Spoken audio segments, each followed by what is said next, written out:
Time to erase everything. Start over from nothing, just like I had to. The photograph fell from Lena's laptop like a dead bird hitting pavement. I picked it up, squinting at the property listing in the dim light of our bedroom. Another luxury flip. Another six-figure profit she'd mentioned casually over breakfast, like discussing the weather. But this time something crawled up my spine and stayed there. The holding company name at the bottom, Winsong Holdings LLC. I'd used that name 8 years ago, back when I was running dirty money through shell companies for guys who didn't ask questions and didn't give second chances. I'd buried that name so deep I figured it would never see daylight again. Never told a soul about it, not even Lena. So how the hell was it on her paperwork? I sat on the edge of our bed, staring at the photograph until the numbers blurred together. The house was a Spanish colonial in Beverly Hills, recently renovated, asking price $2.4 million. Standard stuff for Lena's operation. She specialized in quick flips for cash buyers who didn't mind paying premium prices for privacy. The kind of buyers who reminded me of my old clients. I powered up her laptop while she showered. The password was still our anniversary date. She'd never been creative with security. Her email opened like a confession booth, and I started reading. 20 minutes later, I understood why she'd been working late so many nights, why she'd been getting calls at odd hours, why she'd started looking at me like I was a problem she needed to solve. Lena wasn't just flipping houses. She was washing money through them, using shell companies I'd created in my previous life. Companies she had no legal right to use. Companies that still carried my digital fingerprints all over them. She was framing me.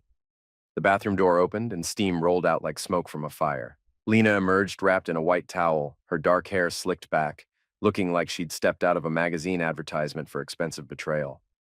"You're up late," she said, not looking at me. "Couldn't sleep."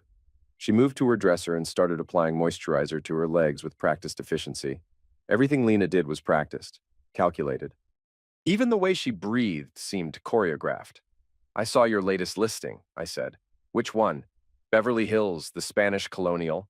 Her hands paused for maybe half a second. "What about it?" "Winsong Holdings." This time she stopped completely. Turned to face me with an expression I'd never seen before. Not guilt, not surprise, something colder. "You recognize that name?" she asked. "Should I?" She smiled, and it was like watching a snake decide whether to strike. "You tell me, Vincent." The way she said my full name made my chest tighten. Lena only used Vincent when she was angry or when she was about to cut deep. This felt like both. "I think we need to talk," I said. "Do we?" She dropped the towel and started getting dressed. Black slacks, white blouse, like she was preparing for a business meeting at midnight. Maybe she was. "I know what you've been doing," I said. "Enlighten me." "Using my old companies. My names, my infrastructure. You're running a laundering operation through real estate transactions, and you're using my past to do it." She finished buttoning her blouse and turned to face me fully. The smile was gone, replaced by something that looked almost like pity. "Your past?" she said. "Vincent, your past is my present. Has been for 3 years." "What's that supposed to mean?" "It means I didn't steal your companies. I inherited them. The day I married you, I became a partner in all your previous sins. Legal wife, legal access, legal liability." She moved closer, and I could smell her perfume mixed with something sharper. Fear, maybe, or excitement. "The only difference is, I'm better at it than you ever were." I stood up, the laptop sliding off my knees. "You're putting my name on federal crimes. Your name was already on federal crimes. I'm just making them profitable. The feds will trace this back to you. Yes, they will." She moved to the closet and pulled out a jacket. "In fact, they already have. Agent Wexler from the Financial Crimes Division has been asking questions about you for 6 months. Seems someone tipped them off about unusual real estate activity connected to your old associates." The room felt like it was tilting. "Someone?" "Me, Vincent. I gave them your name because I needed insurance. If this operation goes sideways, they need someone to blame, someone with a history. Someone expendable." She was putting on earrings now, like we were discussing dinner plans. "You set me up. I protected myself." "There's a difference." I watched her finish getting ready, my mind cycling through everything I thought I knew about my wife, my life, my future, all of it smoke. Where are you going? I asked. To see Joel. Joel Bruner, assistant district attorney. I'd met him twice at parties Lena dragged me to. Tall guy with silver hair and a politician's handshake. He'd always looked at me like I was something stuck to his shoe. Joel knows about this. Joel knows about everything. He's the one who helped me structure the legal framework. Turns out prosecutors understand crime better than criminals do. She grabbed her purse and headed for the door. Lena. She stopped, but didn't turn around. Why? Because I got tired of being married to a pawn shop owner who used to be somebody dangerous. I wanted to be married to somebody who still was. The door closed behind her with a soft click, and I was alone with the wreckage of everything I'd built since going straight. I didn't sleep. Instead, I sat in my kitchen drinking coffee and staring at Lena's laptop until the sun came up. By 6 a.m., I'd mapped out her entire operation. She was good. Better than good. She'd taken my old shell company structure and improved it, created a network of dummy buyers and sellers that move money through high-end real estate like water through a sieve. The properties were real, the transactions were legal, but the money was dirty as a grave. And my name was on everything. Not obviously, she was too smart for that. But the digital fingerprints were there, embedded in the company registrations, the bank authorizations, the legal documents. If the feds wanted to build a case, they'd have enough evidence to bury me for 20 years. The front door opened, and Lena walked in, looking like she'd spent the night at a spa instead of planning my destruction. She saw me at the kitchen table and paused. "You look terrible," she said. "Couldn't sleep." Guilty conscience? I closed the laptop. "Where were you?" "Joel's place. We had things to discuss." "About me?" She poured herself coffee and sat across from me. Up close, I could see she was wearing different clothes than when she'd left. Same style, different fabric, like she kept a wardrobe at Joel's place. "Agent Wexler wants to interview you," she said. "When?" "Tomorrow." 10 a.m. at the Federal Building downtown. I felt something cold settle in my stomach. "You already agreed to it?" I told him you'd cooperate fully. After all, you have nothing to hide, right? The way she said it made it clear she knew exactly how much I had to hide. What does Joel get out of this? Protection. Plausible deniability. When this comes out, he's the prosecutor who helped expose the criminal, not the one who enabled him. And you? I get to disappear.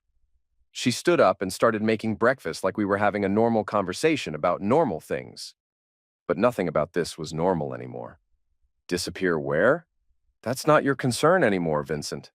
I watched her crack eggs into a pan, her movements precise and unhurried. 3 years of marriage, and I was seeing her clearly for the first time. You planned this from the beginning, I said. Not from the beginning. From about 6 months after we got married, when I realized how boring legitimate money was. So you decided to steal mine. I decided to use yours. More efficiently than you ever did. The eggs sizzled in the pan, and the smell made my stomach turn. The feds will want to know how I accessed all those old companies after being out of the game for so long. You'll think of something. You're creative. Or maybe I'll tell them the truth. She turned to look at me, spatula in hand. The truth is that you're a career criminal who got greedy and came out of retirement. The truth is that there's enough evidence in those companies to connect you to half the major money laundering operations on the West Coast over the past decade. The truth is that if you try to implicate me, you'll just sound like a desperate man trying to blame his wife for his own crimes. She was right. I could see it playing out exactly the way she described. A federal prosecutor, a respected real estate agent, and an ex-con pawn shop owner. The jury wouldn't even need to deliberate. You're going to let me take the fall for everything. You were always going to take the fall for something, Vincent. At least this way, it's profitable. She plated the eggs and set them in front of me. I looked down at the perfect over-easy presentation and felt like throwing up. Eat, she said. You'll need your strength for tomorrow. Instead, I pushed back from the table and headed for the door. Where are you going? To open the shop. Vincent. I turned back. Don't do anything stupid. Joel has friends everywhere. They'll be watching. I left without saying anything else. But as I drove toward my pawn shop, I was already making plans she wouldn't like. The pawn shop squatted between a laundromat and a check cashing place, like a toad between two stones. I'd bought it 5 years ago with clean money, painted it blue, and turned it into something honest. The neon sign in the window flickered between open and pen, which seemed appropriate given my current situation. I unlocked the front door and flipped the sign, but I wasn't really open for business. I was open for thinking. The bell above the door chimed around noon, and Cruz Ortega walked in like he owned the place. He hadn't changed much in the 8 years since I'd last seen him. Still skinny as a fence post, still twitching like he had electricity running through his veins, still wearing leather jackets in 90-degree weather. "Vince," he said, grinning like a skull. "Heard you were in trouble? Word travels fast. Faster than you'd think. Joel Brunner's been asking questions about you, through channels." I locked the front door and flipped the sign to closed. "What kind of questions?" "The kind that end with people disappearing." Cruz had always been connected. Back in the day, he'd been my courier when things got too hot for electronic transfers. Now he ran with a motorcycle club that handled security for people who needed their problems to disappear quietly. "What do you know about Brunner?" "Enough. He's dirty, but he's smart about it. Uses his position to protect certain operations in exchange for percentage points. Word is he's got a thing for expensive women and expensive habits." "Meaning?" "Meaning he likes call girls and cocaine, not necessarily in that order." I sat behind the counter and looked at Cruz. He was studying me with those hunter eyes like he was calculating how much trouble I was worth. "I need a favor," I said. "What kind of favor?" "The kind that even scores." Cruz grinned wider. "Now you're talking my language." "What's the target?" "Lena's got a deal closing Friday, 600,000 cash, Beverly Hills property. I want it to fall through." "That's easy. We make the buyer disappear?" "Nothing violent, just unreliable." "Unreliable I can do." "What else?" "Joel Brunner. I need him to have a bad week." Cruz pulled out his phone and scrolled through contacts. "I know someone who knows someone. What kind of bad week?" "The kind that gets him arrested." "On what charge?" "Possession." "Distribution. Your choice." Cruz's grin turned to carnivory. "Now we're having fun. When do you need this done?" "Soon as possible. Cost you $5,000. "Done." He stood up and headed for the door, then paused. "Vince? Yeah? You sure you want back in this game? It's gotten rougher since you left." I thought about Lena sitting in my kitchen, calmly explaining how she'd destroyed my life while cooking breakfast. About Agent Wexler waiting for me tomorrow with questions I couldn't answer. About Joel Brunner sleeping with my wife while helping her frame me for federal crimes. "I was never out," I said. Cruz nodded and left, the bell chiming behind him like a death knell. I spent the rest of the day going through old files, pulling up contact information for people I'd hoped never to call again. The criminal underworld was like any other business. It ran on relationships and reputation. I'd built both over 15 years of moving dirty money, and I was about to cash in every favor I'd ever earned. My first call was to a woman named Kara Wills. She worked for Pacific Trust Bank, had access to account information that wasn't supposed to be accessible, and owed me for keeping her brother out of prison 10 years ago. "Vincent Malloy," she said when she answered. "I was wondering when you'd call." "You heard? I hear everything. Your wife's been busy." "Can you help?" "Depends what you need." "Account information. Lena's operation." "I need to know where she's keeping the money." "That's risky." "So is letting her walk away with everything." There was a pause. "Meet me at Murphy's bar at 8. Come alone." She hung up and I made my next call. By 7 p.m., I'd assembled a small army of people who had reasons to help me and skills I needed. Nothing violent, nothing that would land anyone in federal prison, but enough to make Lena's carefully constructed world collapse like a house of cards. Murphy's bar was the kind of place where people minded their own business and the security cameras hadn't worked in years. Kara was waiting in a back booth, looking nervous but determined. She'd gained weight since I'd last seen her, and there were gray streaks in her red hair, but her eyes were still sharp enough to cut glass. "You look like hell," she said as I sat down. "Feel worse." "I looked into your wife's accounts. She's good. Really good. Multiple banks, multiple names, everything structured to look legitimate. But she's been sloppy with the timing. Large deposits followed immediately by property purchases, all using shell companies registered to addresses that don't exist. It's a pattern, and patterns are what get people caught." She slid a manila envelope across the table. "Account numbers, routing information, transaction histories, everything you need to lock her out of her own operation." I opened the envelope and scanned the documents. Lena had been busy. Over the past 2 years, she'd moved nearly $8 million through various accounts, skimming percentage points on every transaction. How much of this is traceable to me? All of it. She used your old company structures as authorization for most of the transfers. If the feds freeze these accounts, your name will be all over the paperwork. Unless someone with bank access freezes them first and transfers the funds to accounts she can't touch. Kara leaned forward. I can do it, Vincent. But if I get caught, I'm looking at 20 years federal time. What do you want? 200,000. And a guarantee that if this goes sideways, you'll take care of my family. It was a lot of money, but it was Lena's money. And after tomorrow, I might not be in a position to negotiate anything. Done. She nodded and finished her drink. Give me 12 hours. By tomorrow morning, your wife will be locked out of everything. After she left, I sat in the booth for another hour, thinking about the meeting with Agent Wexler in the morning. I could run, disappear into Mexico or Canada and start over somewhere else. But running meant letting Lena win, and I'd already decided that wasn't going to happen. My phone buzzed with a text from Cruz. Package delivered. Check the news tomorrow. I paid my tab and drove home, where Lena was waiting with a bottle of wine and a smile that didn't reach her eyes. How was your day? She asked. Productive. Good. We should talk about tomorrow. She poured 2 glasses of wine and handed me one. I took it, but didn't drink. Agent Wexler is going to ask you about the shell companies, she said. About how you gained access to them after being clean for so long. What should I tell him? The truth. That you never really went clean. That you've been using the pawn shop as a front for continued money laundering operations. That the real estate transactions were just an expansion of your existing criminal enterprise. I set down the wine glass. And what about you? I'll be devastated to learn that my husband was living a double life. Shocked to discover that the man I trusted was using our marriage as cover for federal crimes? Very convincing.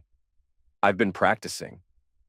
She moved closer, and I could smell her perfume mixed with something that might have been Joel's cologne. You don't have to make this harder than it needs to be, Vincent. Cooperate with the investigation. Take the plea deal they'll offer, serve your time. I'll visit you in prison. Maybe we can work things out when you get released. How long do you think I'll get? With your history? 15 years, maybe 20. But you'll be out before you're 65. That's still time to start over. I nodded like I was considering it. And you'll wait for me? Of course. It was the first time she'd lied to me badly enough that I could see it. She had no intention of being anywhere I could find her when I got out of prison. By the time my sentence was up, Lena would be living under a different name in a different country with money I'd helped her steal. I should get some sleep, I said. Big day tomorrow. Yes, it is. I went to the bedroom and lay down fully clothed while Lena finished her wine in the living room. Around midnight, I heard her get a phone call. She talked in whispers for about 10 minutes, then hung up and went to the guest bathroom to shower. When she came out, she was wearing a black dress and heels. Going somewhere? I called out. Joel wants to see me. Last-minute preparation for tomorrow. At midnight? He's a thorough man. She left without saying goodbye, and I was alone with my thoughts and my plans. In 6 hours, I'd be sitting across from a federal agent trying to decide how much of my life to trade for a chance at revenge. But Lena had made one mistake in her perfect plan. She'd assumed I was the same man she'd married 3 years ago. The kind of man who'd accept defeat gracefully and take his punishment like a gentleman. She was about to learn how wrong she was. Agent Wexler looked exactly like Central Casting would order for a federal investigator. Gray suit, gray hair, gray eyes that missed nothing. He had a file folder in front of him that was thick enough to stop a bullet, and when he opened it, I saw my photograph clipped to the inside cover. Mr. Malloy, he said, thank you for coming in. My wife said you wanted to ask some questions. Your wife has been very cooperative, very forthcoming about your activities. The interview room was painted institutional green and smelled like disinfectant and fear. There was a camera in the corner, probably recording everything, and a two-way mirror that definitely had people behind it. What kind of activities? Wexler pulled out a stack of documents and spread them across the table like he was dealing cards. Bank statements, property deeds, corporate filings. All of it connected to shell companies I'd created in what felt like another lifetime. Winsong Holdings, Pacific Rim Investments, Golden State Properties, he said, reading from the documents. Ring any bells? Should they? They should, considering you're listed as the founding member of all three companies. He was right. My name was there in black and white, along with signatures that looked enough like mine to pass casual inspection. Lena had been thorough. I've never seen these documents before, I said. Really? Because according to bank records, these companies have been moving significant amounts of money through real estate transactions over the past 2 years. Money that appears to have originated from sources we're very interested in. I looked at the documents more carefully. The transactions were real. The money trail was clear, and my supposed involvement was documented in enough detail to convince a jury. Agent Wexler, I run a pawn shop. I haven't been involved in any real estate transactions. What about money laundering transactions? Not for 8 years, but you were involved before? I'd walked into that one. I served my time. You served 18 months for financial fraud, but money laundering carries a much heavier sentence, doesn't it? He was fishing, but he was fishing in water where I'd left plenty of evidence over the years. The smart play was to ask for a lawyer and shut up, but the smart play wouldn't give me what I needed. I'd like to make a deal, I said. Wexler leaned back in his chair. What kind of deal? Information for immunity.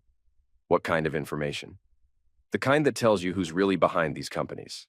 For the first time, Wexler looked interested. Go on. These aren't my operations. Someone's been using my name, my old company structures, my past relationships to build a money laundering network. I can give you names, account numbers, transaction details, everything you need to take down the real criminals, in exchange for full immunity and protection. Wexler gathered up the documents and put them back in the folder. I'll need to discuss this with my superiors. Don't leave town, Mr. Malloy. How long do I have? 24 hours. After that, we move forward with what we have. I left the federal building feeling like a man who'd just sold his soul to buy himself time. But time was all I needed. By tomorrow, Lena's world would be coming apart at the seams. My phone rang as I got to my car. Cruz. Turn on Channel 7, he said. I found a radio and tuned into the news. The lead story was about a prominent assistant district attorney being arrested on drug charges after being found with cocaine and an unregistered firearm in his vehicle outside a downtown motel. Joel Brunner's mugshot filled my mental image of the radio announcer's description, and he looked like a man whose life had just exploded. How? I asked Cruz. Sasha. She's a working girl who services lawyers and politicians.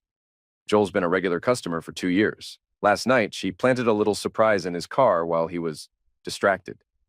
What about the gun? Untraceable piece tied to an unsolved shooting from 2018. Joel's going to have a hard time explaining that one. I felt something cold and satisfied settle in my chest. What's Sasha getting out of this? Enough money to retire from the business. Plus, Joel was never gentle with the girls. She was happy to help. I hung up and drove to the pawn shop, where I found Lena waiting in the parking lot. She was standing next to her white BMW, and even from 50 feet away, I could see she was furious. We need to talk, she said as I got out of my car. About what? About Joel, about what you did. I unlocked the shop and let her follow me inside. She was wearing a different outfit than yesterday. Black pants, red blouse, like she was dressed for war. I don't know what you're talking about.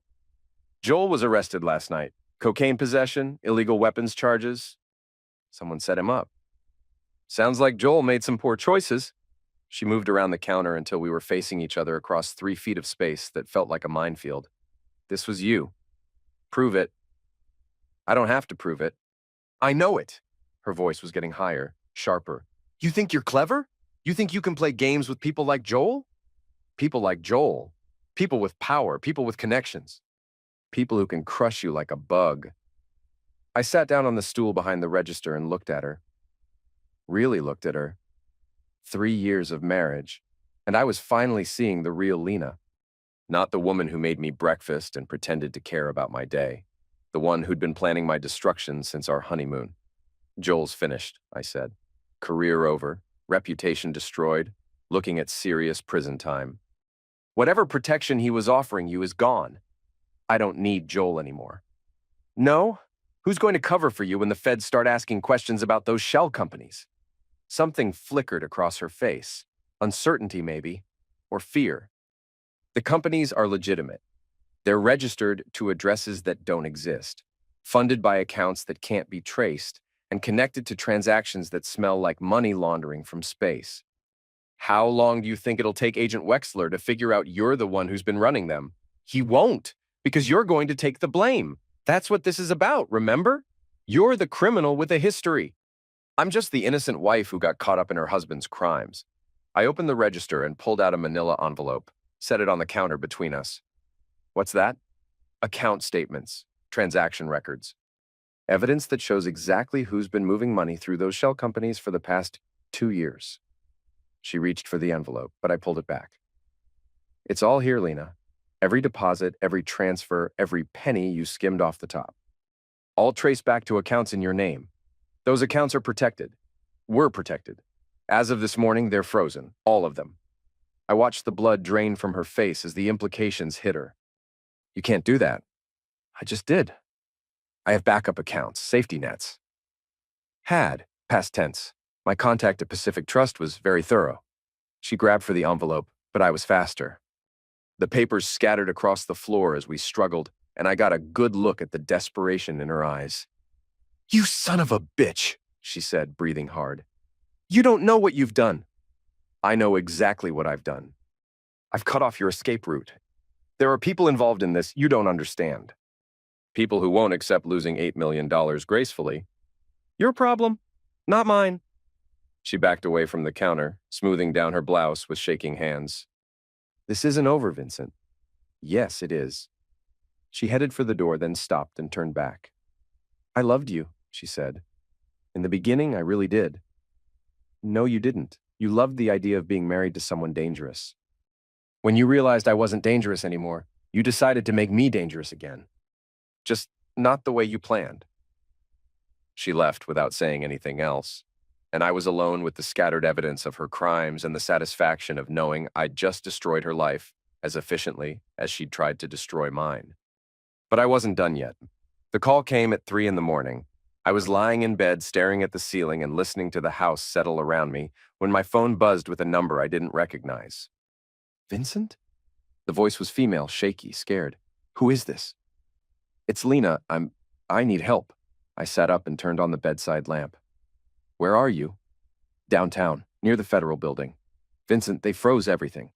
Every account, every safety deposit box, every asset I had access to.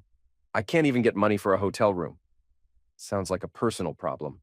Please, I know I hurt you, but I'm scared. There are people looking for me. People who want their money back. I could hear traffic in the background and what sounded like sirens in the distance. What people? The investors, the ones whose money I was washing through the real estate deals. They're not the kind of people who accept losses gracefully. Where's Joel? Still in jail. His lawyer says he's looking at 5 to 10 years minimum. He can't help me anymore. I got out of bed and walked to the window. The street was empty except for a stray cat picking through garbage cans.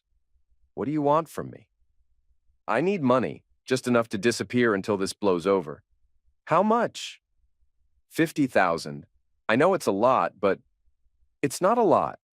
It's everything I have in my legitimate accounts. Vincent, please, I'm begging you. There was something in her voice I'd never heard before. Real fear. Actual desperation. It was almost enough to make me feel sorry for her. Almost. Meet me at the shop tomorrow morning, I said. 9 a.m. Thank you. Vincent, I hung up and went back to bed. But I didn't sleep. Instead, I lay there thinking about the conversation I'd had with Cruz earlier that evening. She's going to run, he'd said. Soon as she realizes how deep the hole is, she'll disappear. Let her run. I've got her money. Money's not the only thing keeping her here. She's got obligations to people who don't care about frozen bank accounts. What kind of obligations? The kind that get you eliminated if you don't honor them.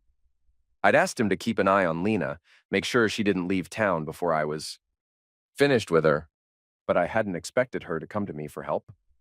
At 8:30 the next morning, I opened the pawn shop and waited. Lena arrived exactly on time, looking like she'd slept in her clothes and hadn't eaten in days. The confident, polished woman I'd married was gone, replaced by someone who looked like she'd been running from monsters. "You look terrible," I said as she came through the door.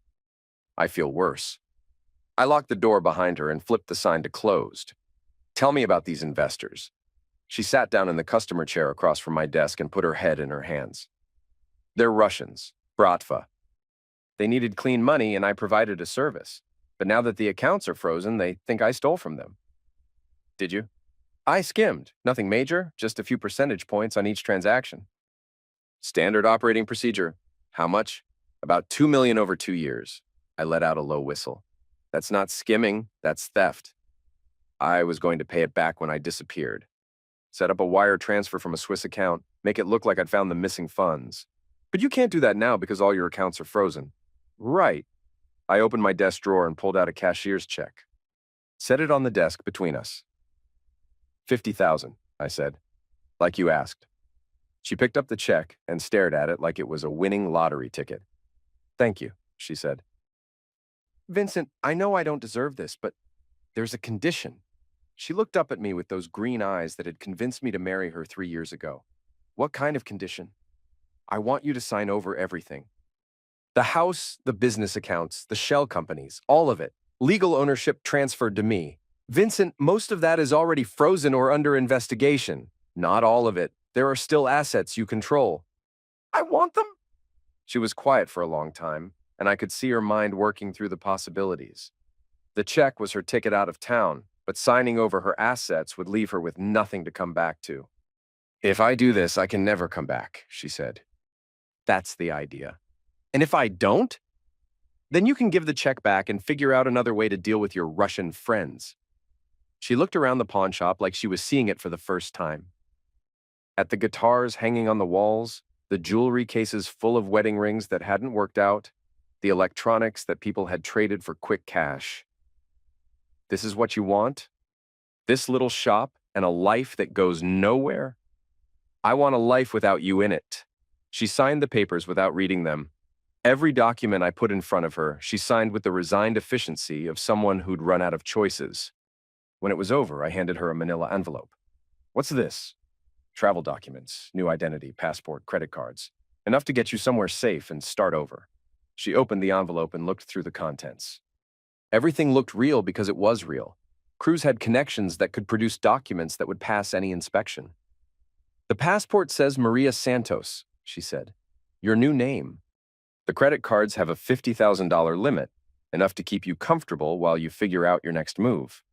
"Where am I supposed to go?" "Argentina. Buenos Aires. Big city, easy to disappear, no extradition treaty with the United States." "You've thought of everything." "I try to be thorough." She stood up and put the envelope in her purse, then looked at me one more time. "I really did love you, Vincent. Maybe not the way you wanted, but in my own way." "I know. Will you remember the good times?" "I'll try to forget all of it." She nodded and headed for the door, then paused with her hand on the lock. "The flight leaves tonight at 11. LAX to Miami, then Miami to Buenos Aires. Don't miss it." "I won't." She unlocked the door and stepped out into the morning sunlight. I watched through the window as she got into her BMW and drove away, probably for the last time. Then I called Cruz. "It's done," I said. "She's got the documents and the money." "Flight leaves tonight. You sure about this?" "Positive. Because once she gets on that plane, there's no taking it back. That's the point." I hung up and spent the rest of the day going through Lena's papers, organizing the assets she'd signed. Over to me. The house was worth about $400,000 after the mortgage. The business accounts contained another $100,000 in clean money. The shell companies were worthless now, but they'd served their purpose. By 6 p.m., I transferred everything into accounts Cruz controlled. Clean money, carefully laundered through legitimate businesses, untraceable back to any federal investigation. My phone rang at 8 p.m. Agent Wexler. "Mr. Malloy, we need to talk." "About what?" "About your wife. We've been trying to reach her for questioning, but she seems to have disappeared." "Disappeared how?" "Her house is empty, her car is gone, and her phone goes straight to voicemail." "You wouldn't happen to know where she is, would you?" I looked out the window of my apartment. Lena's BMW was parked in the driveway of what used to be our house, but the house itself was dark. I haven't seen her since yesterday, I said. That's interesting, because according to bank records, someone accessed several of her frozen accounts this morning using her personal authorization codes. My blood went cold. What kind of access? Wire transfers? About $2 million moved to accounts in the Cayman Islands. Money that was supposed to be evidence in a federal investigation? Agent Wexler, I don't know anything about Mr. Malloy. I think you should come in. Tonight. The line went dead, and I sat there staring at my phone while my carefully constructed plan crumbled around me. Lena had played me. Even at the end, even when she was desperate and scared and begging for help, she'd been running a game. The tearful phone call, the story about Russian investors, the grateful acceptance of my terms, all of it designed to make me think I'd won while she was setting up her real escape. She'd never intended to get on that plane to Argentina. She'd used my documents and my money to buy herself time while she accessed accounts I didn't know about and moved funds I couldn't trace. By now, she was probably halfway to whatever country didn't have extradition treaties and didn't ask questions about large cash deposits. I grabbed my keys and headed for the door. If Agent Wexler wanted to talk, we were going to have a lot to discuss. The federal building was mostly empty at 9 p.m., but the lights were still on in Agent Wexler's office. He was waiting for me with 2 cups of coffee and a folder that looked even thicker than the one from our previous meeting. "Sit down, Mr. Malloy." I sat. The coffee was bitter and cold, like it had been sitting around for hours. "Your wife is very clever," Wexler said. "Cleverer than either of us gave her credit for." "How so?" "She's been playing a double game from the beginning. While she was setting you up to take the blame for the money laundering operation, she was also skimming funds from the very people she was supposed to be helping." He opened the folder and spread out bank statements, wire transfer records, and what looked like surveillance photographs. "These are accounts we didn't know about until this morning, hidden behind multiple layers of shell companies and false identities. Your wife has been moving money through them for over a year." I looked at the documents. The numbers were staggering. Over $3 million had moved through accounts registered to names I'd never heard of, all of it connected back to Lena through digital fingerprints and transaction patterns. She stole from her own clients? Not just stole. She created an entirely separate laundering operation using their money, a side business they never knew about. "Where is she now?" "Gone. Disappeared sometime last night after accessing these accounts and moving the funds offshore. We have alerts out at every airport, border crossing, and port, but so far nothing." I set down the coffee cup and looked at Wexler. "What does this have to do with me?" "Everything. Because according to these records, you're her partner in this operation too." He pulled out another set of documents. More signatures that looked like mine. More authorizations using my name. More evidence that I was involved in crimes I'd never committed. "She used your identity for this operation the same way she used it for the real estate scam.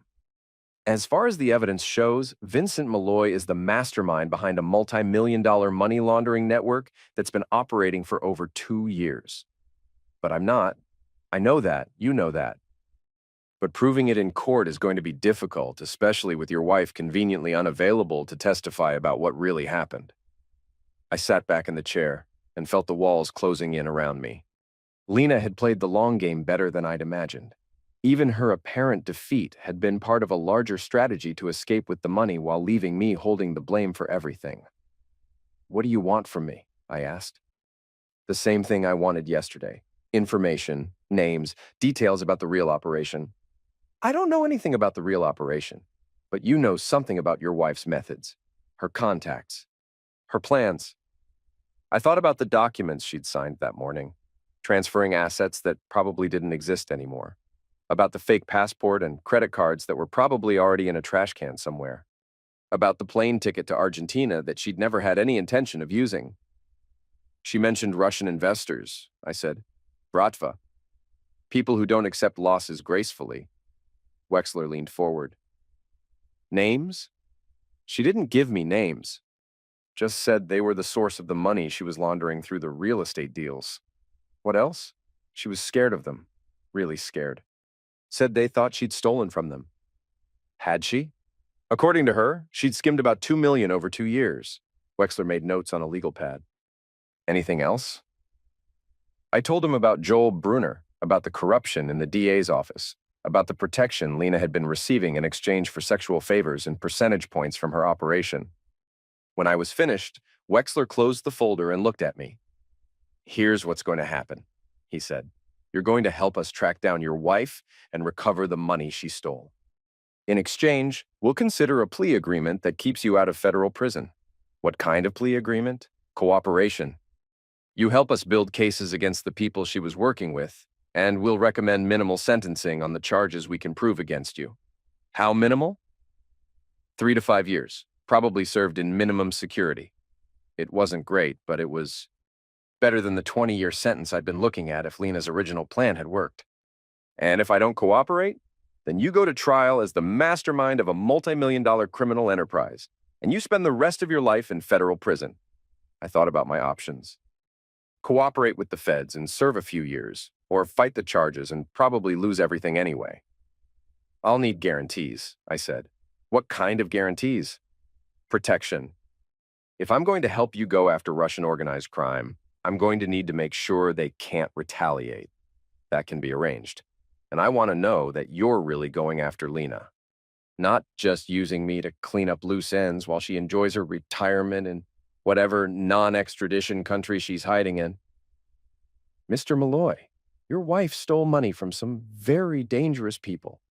Even if we never find her, I doubt she's going to enjoy a peaceful retirement." There was something in his tone that made me think he knew more about Lena's situation than he was telling me. "What aren't you saying?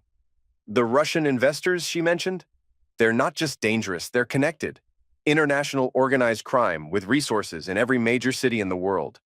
Your wife might think she's safe, but there's nowhere she can hide where they can't reach her. You think they'll find her? I think she's got bigger problems than the FBI." I signed the cooperation agreement an hour later and walked out of the federal building with a new identity as a federal informant and a target on my back that I'd carry for the rest of my life. But as I drove home through the empty streets of Los Angeles, I felt something I hadn't experienced in months: relief. Lena had won the battle by escaping with the money, but she'd lost the war by making enemies of people who never forgot and never forgave. Wherever she was hiding, whatever name she was using, she'd spend the rest of her life looking over her shoulder and wondering when they'd finally catch up to her. It wasn't the revenge I'd planned, but it was justice of a sort. 3 weeks later, I was cleaning out the pawn shop when Cruz walked in with news that made my day considerably more interesting. "She's dead," he said without preamble.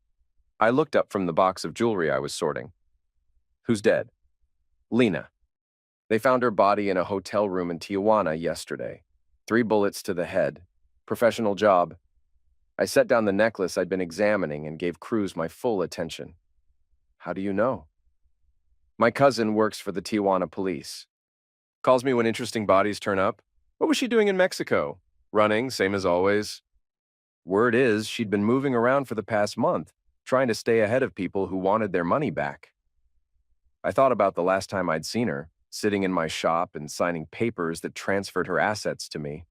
She'd seemed desperate then, but also calculating, like she was playing an angle I couldn't see.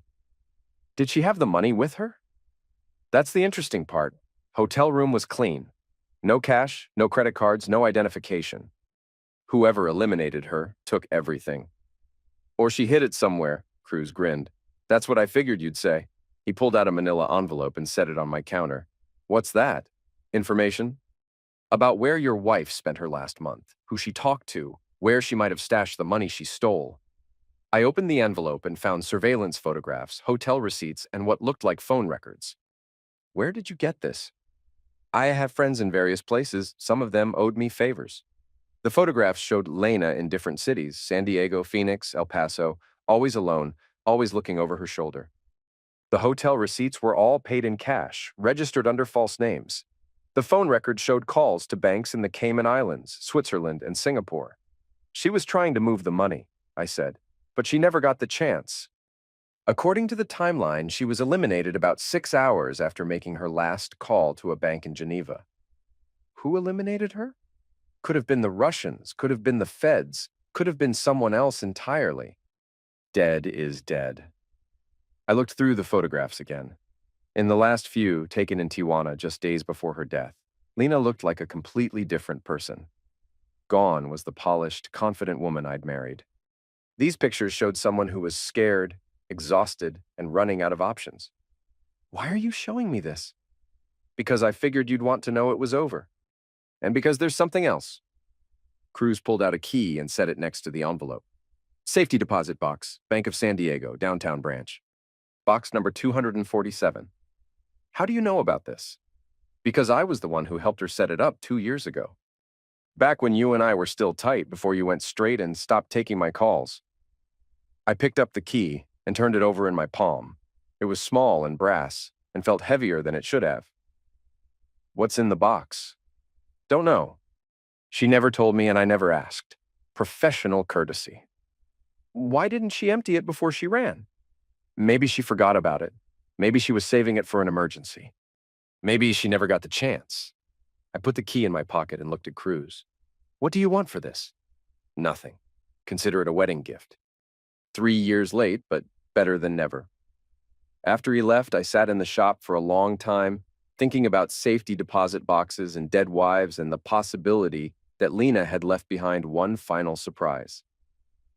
The next morning, I drove to San Diego. The Bank of San Diego was a gleaming glass tower in the financial district, the kind of place where people moved serious money and asked minimal questions. I presented the key and identification to a guard who looked like he could bench press a Buick, and he escorted me to a private room in the basement. Box 247 was larger than I'd expected, big enough to hold several manila folders and what felt like stacks of currency. I opened it carefully, not sure what I'd find. The first thing I saw was cash, lots of it. $100 bills bound with rubber bands, stacked neatly in rows. I counted quickly and estimated about $200,000. Underneath the cash were documents, bank account information for institutions I'd never heard of, in countries I couldn't pronounce, access codes, routing numbers, authorization forms, everything someone would need to move money electronically without leaving traces. At the bottom of the box was a single sheet of paper with my name written across the top in Lena's handwriting. Vincent, it read. If you're reading this, then I'm probably dead, and you're probably the one who found me first.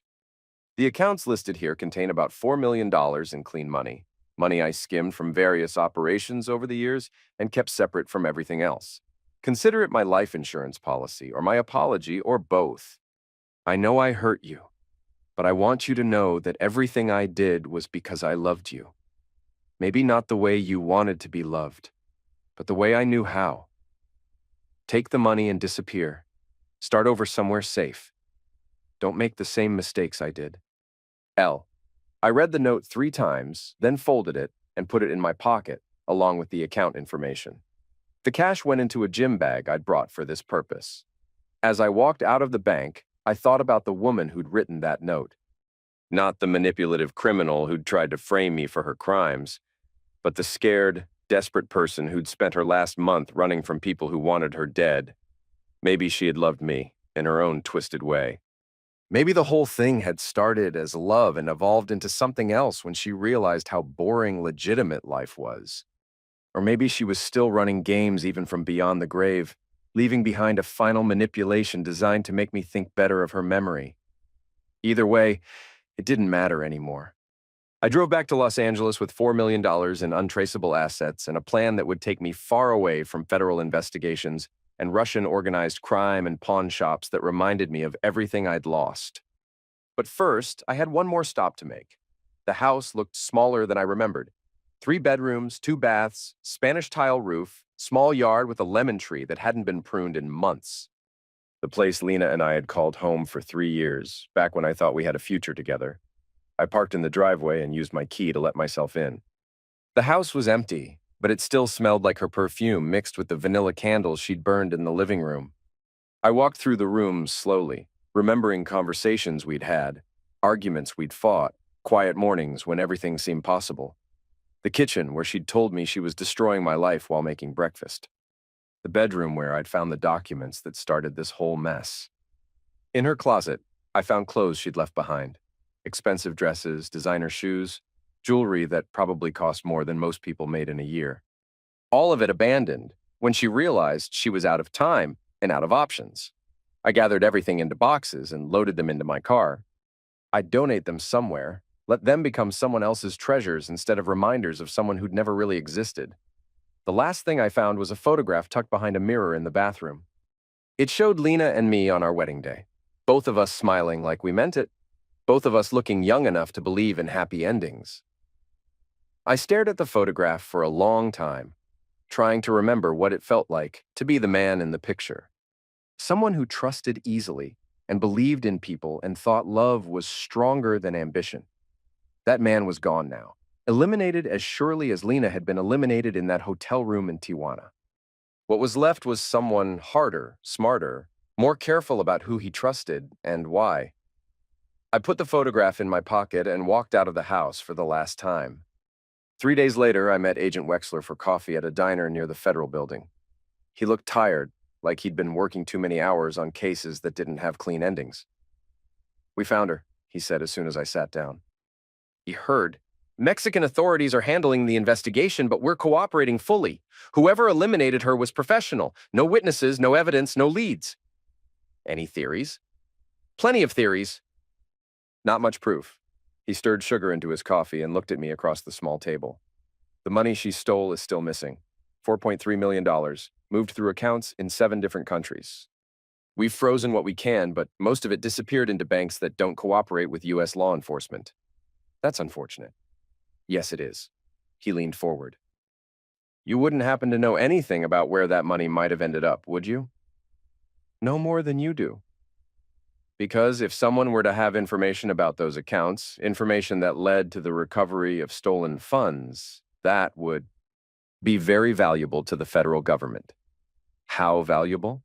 "Valuable enough to make certain cooperation agreements more favorable to all parties involved." I drank my coffee and thought about safety deposit boxes and handwritten notes, and $4 million in accounts that only I could access. "Agent Wexler, I want to make a deal." "What kind of deal?" "I give you everything I know about Lena's operation. Names, dates, methods, contacts. Everything that might help you build cases against the people she was working with. In exchange for full immunity. No prison time, no supervised release, no restrictions on my movement or activities." "That's asking for a lot." "I'm offering a lot. With what I know, you can take down a money laundering network that's been operating for over a decade. You can connect it to organized crime figures in 3 countries. You can recover assets worth tens of millions of dollars." Wexler was quiet for a long time, and I could see him calculating the political value of a case that big. "I'll need to discuss this with my supervisors," he said finally. "Of course. But assuming they agree, when would you be available to start providing this information?" "Immediately. But there's one condition." "What's that?" "When this is over, when all the cases are built and all the arrests are made, I disappear. New identity, new location, clean break from everything that happened here. Witness protection, something like that." 2 weeks later, I signed a revised cooperation agreement that gave me full immunity in exchange for information that would keep federal prosecutors busy for the next 5 years. I spent 3 months in debriefing sessions, telling everything I knew about money laundering operations, shell company structures, and the criminal networks that Lena had connected me to over the years. The information I provided led to 47 arrests in 6 countries, the seizure of over $30 million in assets, and the dismantling of one of the largest money laundering operations in the Western Hemisphere. The newspapers called it the biggest organized crime bust in a decade. They never mentioned my name. The island was everything the travel brochure had promised. White sand beaches, crystal clear water, palm trees swaying in tropical breezes that smelled like flowers and freedom. I'd been living there for 6 months under a name that had never been connected to money laundering or federal investigations or wives who died in Mexican hotel rooms. The house I'd rented was small but comfortable, with a view of the ocean and neighbors who minded their own business. Every morning I walked on the beach and watched fishing boats come in with their catches. Every afternoon I read books and drank rum and tried not to think about the past. Every evening I cooked simple meals and went to bed early, like a man who'd never had anything more complicated to worry about than whether it might rain. It was a good life. Quiet, peaceful, uncomplicated. It was also boring as hell. I'd thought I wanted simplicity after everything that had happened. I'd thought I wanted to disappear from the world of criminals and federal agents and elaborate revenge schemes. But after 6 months of tropical paradise, I was starting to realize that some people aren't built for retirement. My phone rang on a Tuesday morning while I was drinking coffee and watching pelicans dive for fish. The number was blocked, but I answered anyway. Vincent? The voice was familiar, but it took me a moment to place it. Cruz. How did you get this number? I have my ways. How's retirement treating you? Can't complain. Good, because I've got a business proposition for you. I'm not in the business anymore. This isn't that kind of business. This is the legitimate kind, the kind that makes money without involving federal agents or people getting shot. I walked out onto the deck and looked at the ocean while Cruz explained his idea. It involved importing specialty motorcycles from Europe, selling them to collectors in the United States, and using the profits to fund a legitimate security consulting business. Why me? I asked when he was finished. Because you understand how money works, how to move it, how to clean it, how to make it multiply. I need someone I can trust to handle the financial side while I handle operations. And you trust me. More than I trust anyone else. You could have sold me out to the feds, but you didn't. That counts for something. I thought about the offer while I watched a yacht sail past on the horizon. The people on deck were waving at me, probably thinking I was just another tourist enjoying paradise.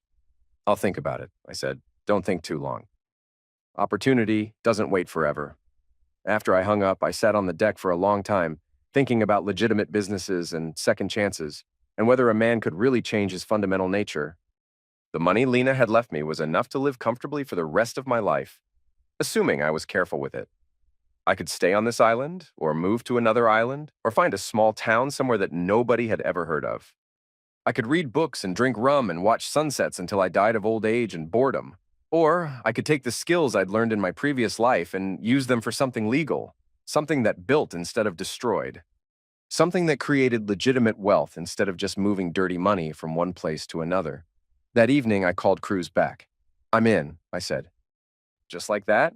Just like that. What changed your mind? I looked out at the ocean where the fishing boats were coming in with their daily catch.